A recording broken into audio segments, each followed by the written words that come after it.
नाज़रीन, मिस्र में माहिरीन आसार कदीमा ने खुदाई के दौरान 2000 साल कबल दफन की गई 59 हनूज शुदा लाशें दरियाफ्त की हैं।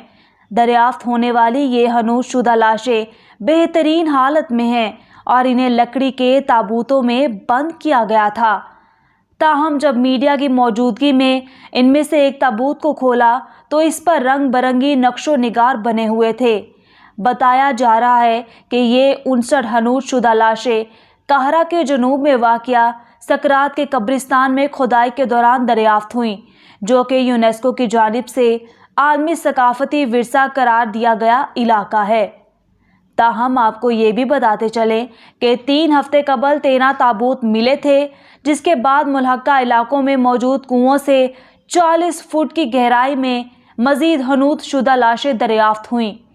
और मिस्र के वज़ीर सेहत और नवादरात खालिद अल अनानी का कहना है कि इस इलाके में 4700 साल कदीम हरम जोर्ज के पास मज़ीद ताबूत भी हो सकते हैं। ताहम नाज़रीन, इस इलाके में खुदाई के दौरान मुतअद्दिद तारीख़ी मुजस्मे भी दरियाफ्त हुए हैं, जिनमें से एक कांसी का मुजस्मा भी शामिल है।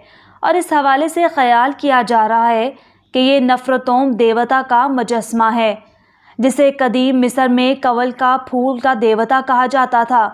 और कहा जा रहा है कि इन तमाम ताबूतों को मिस्र के ग्रैंड म्यूज़ियम में मुंतकिल किया जाएगा और इस म्यूज़ियम को जल्द ही आवाम के लिए खोल दिया जाएगा।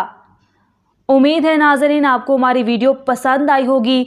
हमारे चैनल को सब्सक्राइब करें, वीडियो को लाइक करें और शेयर करें और फीडबैक देना ना भूलिएगा।